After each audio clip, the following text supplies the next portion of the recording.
When your family, friends, and all your belongings are taken away from you and you are put in a concentration camp. You are tortured and punished for no reason and made to work like slaves and treated like animals. You see people getting shot or committing suicides right in front of your eyes. There are dead bodies laying all over the place and you can smell their rotten flesh.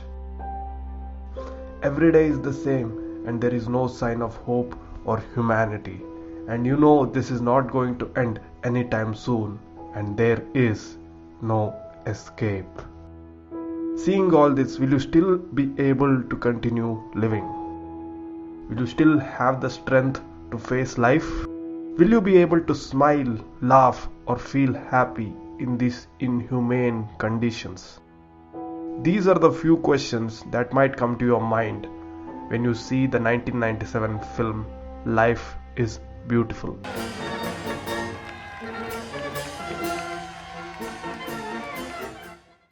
Life is Beautiful is written and directed by Roberto Benigni. It is a movie set in the 1940s. Guido Orefici, played by Roberto Benigni himself, is a free-spirited Jewish Italian man who arrives to work in the city where his uncle Eliseo runs a restaurant. Così. Cameriere, sì, ritorno, comportamento d'attesa. Cameriere, sì, tu, ritorno, pum. Cameriere, sì, Guido eventually falls in love with Dora, who belongs to one of the richest families in the city.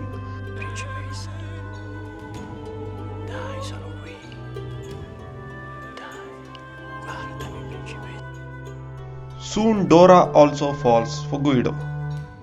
During the rise of anti-Semitism, he marries Dora and they both give birth to their only son, Joshua. Everything will be going great, but one day on his son Joshua's birthday,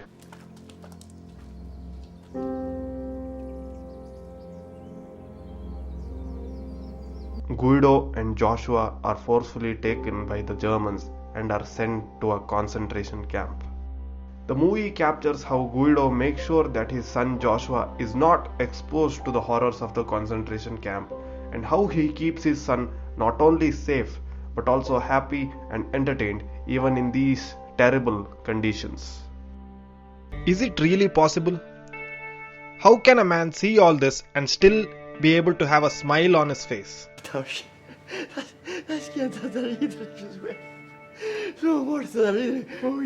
The best person to answer this question is someone who has been through a similar situation. Dr. Viktor Frankl. Dr. Frankl is a world-renowned psychiatrist and the author of the book Man's Search for Meaning. He is also the founder of logotherapy. He studied psychology in the University of Vienna and had a successful practice in his city. He was known for his efforts in decreasing teen suicides. But in 1942, at the age of 37, Viktor Frankl and his family were sent to Theresienstadt concentration camp, where his father was killed. In 1944, the surviving members of his family were taken to Auschwitz, where his mother was exterminated, and later in Bergen-Belsen concentration camp, his wife also breathed her last breath. In a span of couple of years, Dr. Frankl goes from being one of the most successful psychiatrists in his country to a person with no family, reputation or money. He loses everything. Frankl observes the brutality around him and comes to a conclusion that those inmates who had some meaning in their lives were more likely to survive and make it out of the camp. The word meaning plays an important role in his life, and he takes all his experiences from the camp and uses it to write the book Man's Search for Meaning. During his imprisonment, Frankl saw many of the inmates running into the electrical fences to commit suicide out of despair. So how can some people face horrors of the camp whereas some of them take their lives? Dr. Frankl explains this with a simple mathematical equation. Let me confront you with a somewhat strange definition of despair. as I'm used to proclaiming, is that despair can be explained in terms of a mathematical equation. D, capital D, equals S minus M. What does it mean? Despair is suffering without meaning. As long as an individual cannot see any meaning in its suffering, I wanted to say, no meaning in the suffering, he or she will certainly be prone to despair and, under certain conditions, to suicide. Frankl believes that a man can face any challenges in his life if he figures out a way to find meaning in his suffering. And this meaning is not general to everyone, and each and every person to find it on his own. Frankl concludes that the meaning of life is found in every moment of living. Life never ceases to have meaning, even in suffering and death. Dr. Frankl in his book says that in the concentration camp, every circumstance conspires to make the prisoner lose his hold. All the familiar goals in life are snatched away. What alone remains is the last of human freedoms, the ability to choose one's attitude in a given situation.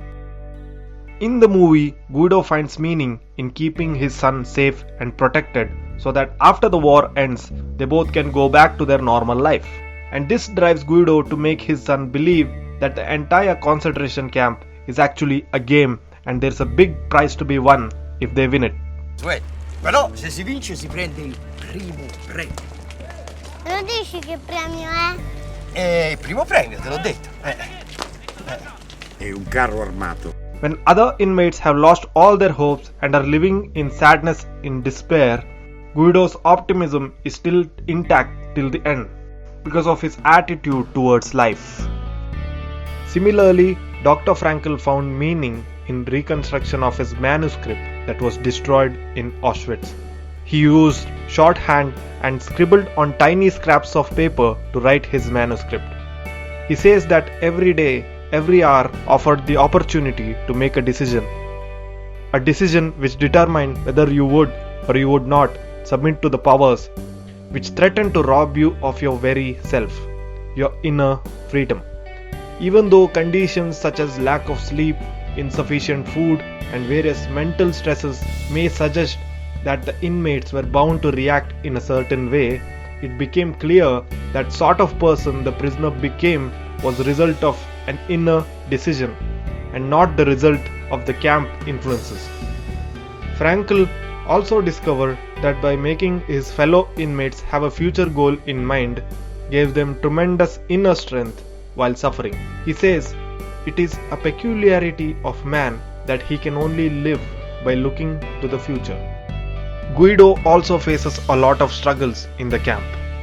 He can barely stand on both of his feet at the end of the day because of the grueling amount of work that is extorted out of him.